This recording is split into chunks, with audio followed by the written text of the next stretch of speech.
This is the first time I saw Srila Prabhupada in person. When we were waiting at Logan Airport, we were waiting for Prabhupada to arrive, and when we got a first glimpse of him, I was really in awe that he appeared as though he was floating down the exit from the airplane. And he seemed like he was just floating down the hallway with such a glow to him that it was like no other person I ever saw in my life.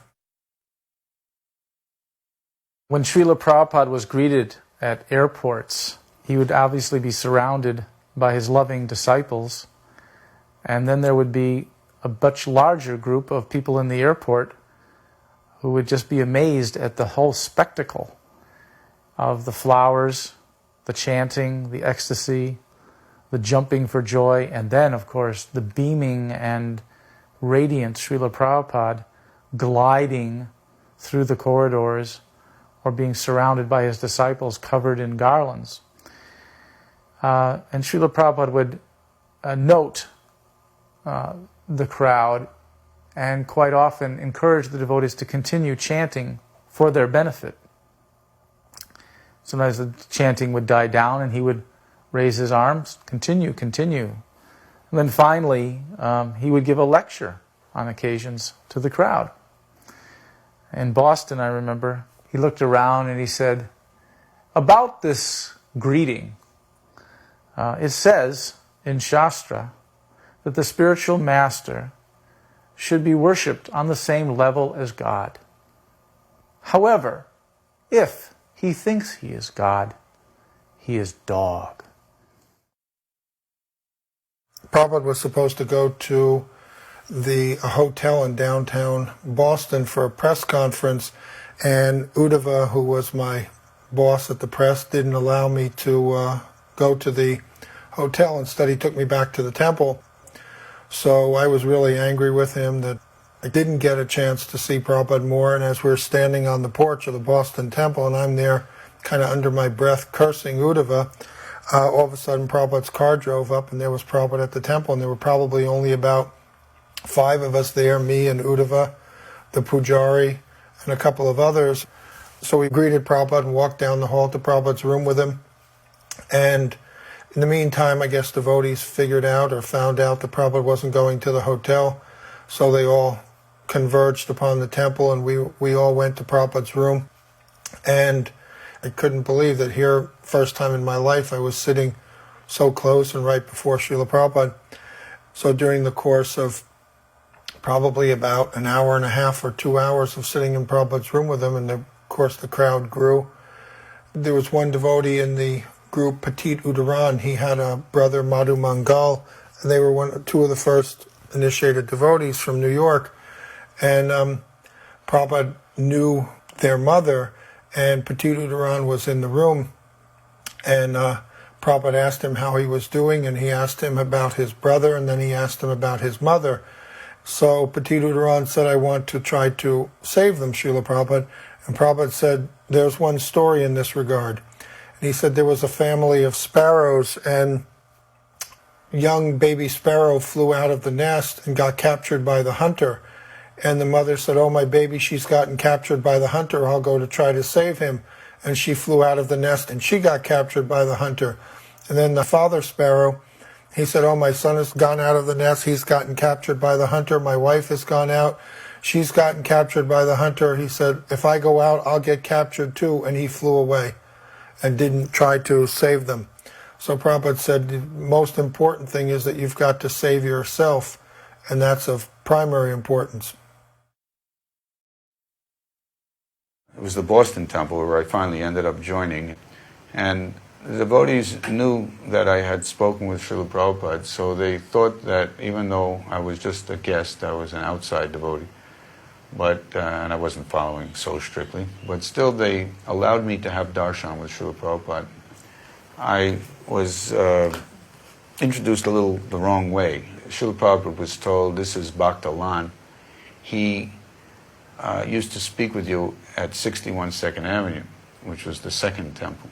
And I was never even in that temple. So but I was a little nervous now. I wasn't quite as wild as I was in '66, and also Srila Prabhupada was a little less anonymous in terms of his prestigious and important person that he really was. So I was a little in awe, finally. And instead of correcting and saying, no, it wasn't 61, it was 26 Second Avenue, I instead of saying that, I wanted to give Srila Prabhupada some hint about our previous conversations. So I said, Srila Prabhupada, when I used to speak with you in 1966, I was very, very crazy. So I thought this would help Srila Prabhupada remember. So Srila Prabhupada looked at me and raised his eyebrows and said, oh, and are you still crazy? So then the onus was on me to try to prove to Srila Prabhupada that I was not crazy anymore. So I said, no, I'm not crazy anymore. Srila Prabhupada said, so what is your situation? Now what are you doing? And I said, well, now I have a wife, and I have apartment, and I have a truck or 2 trucks, and I have a business. And I was kind of proud, giving a list of things that almost made me normal, to back up my statement that I wasn't crazy. And Srila Prabhupada said, it is okay, you don't have to move in the temple. Different from the instruction he gave me in '66. He said, you stay with your wife, you stay with your business. He said, but I only ask one thing of you. Yes, and just try to understand Krishna. So I thought that was the end of the darshan, and it was actually. So I offered obeisance. I learned how to do that over the years. And as I was walking out the door, Srila Prabhupada said, the last words I personally received from Srila Prabhupada's lotus mouth was something a little enigmatic. He said to me, and we are not asking for any money. And I left. We set up the ISKCON press in Boston. And after we were set up, Prabhupada came and visited. And I was hand-binding Ishopanishads, Nectar of Devotions. And I remember we did a run of Back to Godheads. I remember hand-cutting 80,000 Back to Godheads. That requires 3 cuts per magazine. So that was quite a load of work. And some of the magazines, if I would load too many in the cutter, they would come out kind of misshapen, but we'd go out and sell them anyways. And next to my folding machine, I folded the papers, and a Dwaita would print. So the printing press was right next to the folder.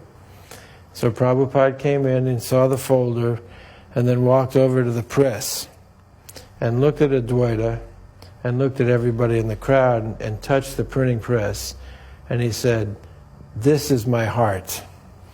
So I feel that my service was much appreciated by Prabhupada, even though we switched from printing and binding to Japan soon thereafterwards. And I feel privileged to have served him in the press capacity in the earliest days. I remember in the Boston Temple taking a walk with Prabhupada. There was a small park nearby, and as we were walking through the park, at one point I had asked a question. I don't recall the question, but Prabhupada turned and looked at me straight in the eye and said, "When you're reading, understand every word before you go on." And that's always stuck with me. Often when I'm reading now, I say, Prabhupada wanted me to try to understand every word before I continued. But it was quite profound instruction. At Boston, it was just Jadharani and Satsvarup. Devananda was the one brahmachari that was there. And then there was 4 brahmacharinis, Mijanava, Rukmini, and Saradya. And Satsvarup said to Prabhupada, all these brahmacharinis, they're always fighting with each other. And Prabhupada said, that is because they need to be married. They are fighting. They must get married. Immediately arrange. I will perform wedding before I leave. And he was leaving like 2 days later. So kind of instantly we were supposed to be getting married, and it was pretty shocking. And then this other brahmachari came named Dayal Nitai, and Prabhupada said I should marry Dayal Nitai. And I got really upset. I somehow, did not want to marry Dayal Nitai. I went up to this hill somewhere and was like crying and praying to Krishna and not knowing what to do, thinking that Prabhupada said I should do this, and I just had very strong resistance to it. So I came back down, Satsvarup said, "What's wrong?" And I told him. And so Satsvarup went into Prabhupada and said to him, Arundhati's upset. She doesn't really want to marry Dayal Nitai. And Prabhupada said, that is okay. Nothing is by force in Krishna consciousness. And if she doesn't want to marry now, then she can get married at some later date. So I was very relieved. So the next day, Prabhupada performed that wedding ceremony with the 3 couples. And so I was praying to Krishna, please send me a husband. I don't want to, I just felt so uncomfortable. So then, I don't know time exactly, but whether it was a month or a little bit longer, but Purushottam called out, and he said Prabhupada would like to know if you would like to come here and marry Pradyumna. And I had met Pradyumna once before, and we were both working on Prabhupada's books. So I thought about it, and I said, okay, I will come. So then I went to Columbus, and Prabhupada married us. And then Prabhupada asked me and Shamadasi if we could do composing of his books. He bought the first composer machine. He was very involved with that and was writing to us quite regularly. And he said we should learn. We went and learned how to use it. And he gave us specific hours. He said, Arundhati, you can work from, maybe it was 7 to 10, and Shamadasi 10 to 1, and Arundhati, you work again from 1 to 4, and Shamadasi from 4 to 7, so that we are really using the time, and getting the books done. And I think the first book we did on that machine was The Nectar of Devotion. Prabhupada was constantly writing letters and, wanting to know how it was going, and very involved with that. Just like Krishna spoke to Arjuna, and Jesus Christ spoke to some Missionary, the shepherds, which is a status of life and their understanding different. The representative of God speaks according to the circumstances, according to the country.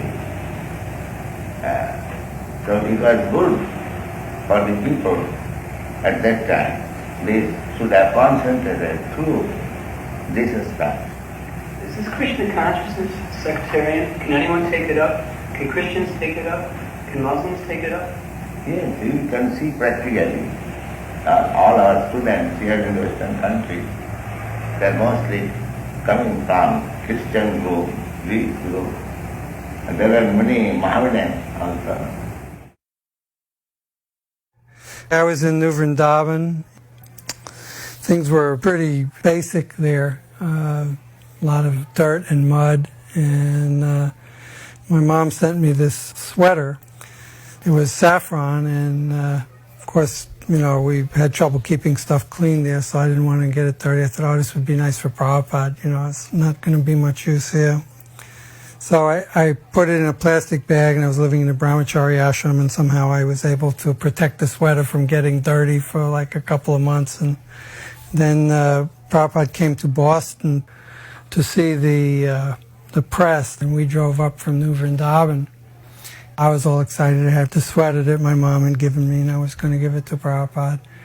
So we got to Boston, and I think there was an artik, and then Prabhupada went in the back of the temple. They had a curtain. It was closed off to make like a sitting room, and all the big devotees were back there with Prabhupada, and now's my chance, so I barged in and stood there like sort of stammering. Prabhupada, my mom gave me this sweater. She sent it from England, and it's really nice, and I wanted you to have it. Prabhupada said, oh, no, I can't take this. Your mother gave this to you, and you should keep it. So I was crushed, and Prabhupada saw that, and he said, well, all right, we'll exchange. And he had this saffron sweater on with the little brown buttons on it. And he unbuttoned the sweater and took it off and gave it to me, and I gave him the sweater. And it was just like a really wonderful exchange. All the devotees in the room were very moved. Everybody was crying. It was very nice. I was clutching the sweater, and I felt blessed to have it. I really held on to it, for days. It didn't leave my hands. I think it's on the altar at New Vrindavan. I gave it to the temple, and as Prabhupada Prasad.